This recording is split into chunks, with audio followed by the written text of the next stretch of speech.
दोस्तों आज मैं आपको ओम के नियम के बारे में बताऊंगा। तो चलिए शुरू करते हैं।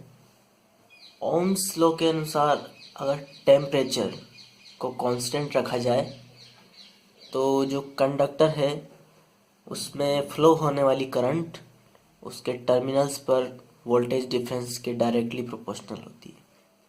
जैसे कि हम एक कंडक्टर लेते हैं जिसका रेजिस्टेंस है R, इसमें फ्लो होने वाली करंट है I और इसके जो दोनों टर्मिनल्स है उनके बीच वोल्टेज डिफरेंस है V। तो अकॉर्डिंग टू ओम्स लॉ हम ये लिख सकते हैं कि I is directly proportional to V।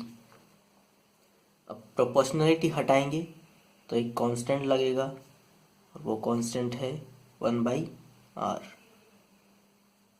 सो हम इसको लिख सकते हैं कि V इक्वल टू IR।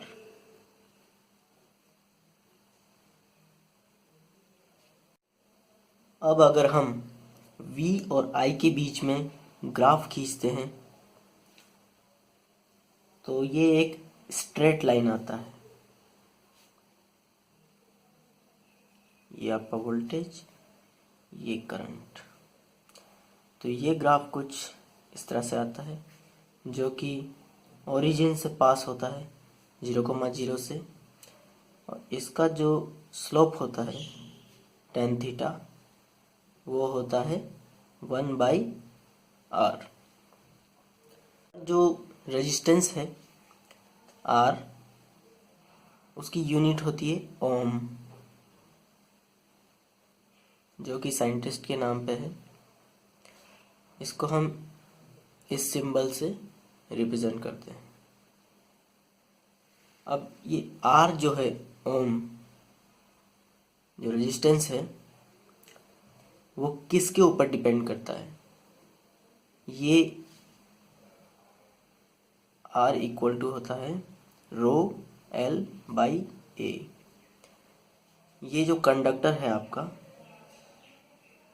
इस कंडक्टर की लेंथ L, इसके एरिया, जो ये एरिया है, सपोज इसका रेडियस है R, तो इसका एरिया होगा πr²। इसके एरिया पे डिपेंड करता है, इसके लेंथ पे डिपेंड करता है और इसके रो, यानी कि जो ये किस मेटल का बना हुआ है ये, जैसे कि एल्यूमिनियम का कंडक्टर है, कॉपर का कंडक्टर है, कार्बन का है, तो उस हिसाब से ये रो चेंज होता है। अगर रो एल्यूमिनियम का रो हम लोग निकालेंगे तो वो कुछ और आएगा, और कॉपर का हम लोग रो लेंगे तो वो कुछ और आएगा। तो इस हिसाब से हम लोग कोई भी कंडक्टर हो, किसी भी मेटल का बना हो, उसकी लेंथ और एरिया मालूम हो तो हम लोग उसका रेजिस्टेंस इस फॉर्मूले से निकाल सकते हैं। अब इसमें क्वेश्चंस कैसे आते हैं? आपको एक कोई भी कंडक्टर दिया होगा, सपोज L लेंथ का कंडक्टर है और उसका एरिया है A, ठीक है। आपको उसका रेजिस्टेंस दिया होगा R, तो R इक्वल टू ρL/A आप उससे लिख सकते हैं।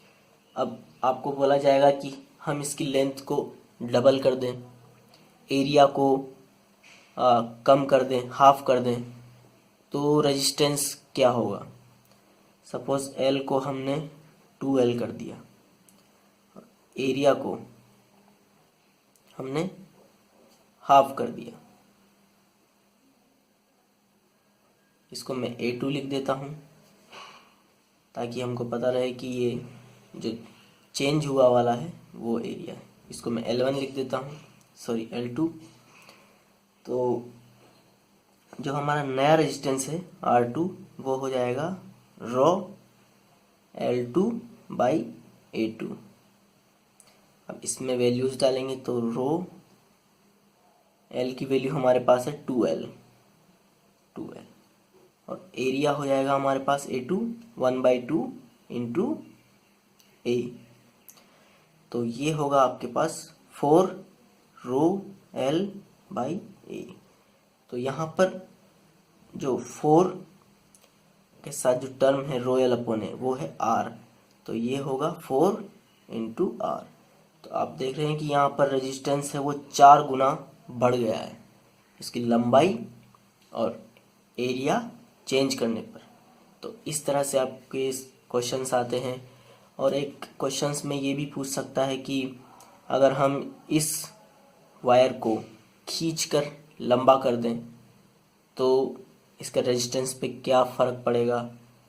तो उस केस में आपको वॉल्यूम बराबर करने होंगे V1 इक्वल टू V2, क्योंकि खींच के लंबा करने से सिर्फ लेंथ और एरिया चेंज होगा, वॉल्यूम उतना ही रहेगा। तो आपको पुराना वाला वॉल्यूम और नया वाला जो वॉल्यूम है दोनों को बराबर करना है और फिर क्वेश्चंस को सॉल्व करना है। Thank you for watching this video.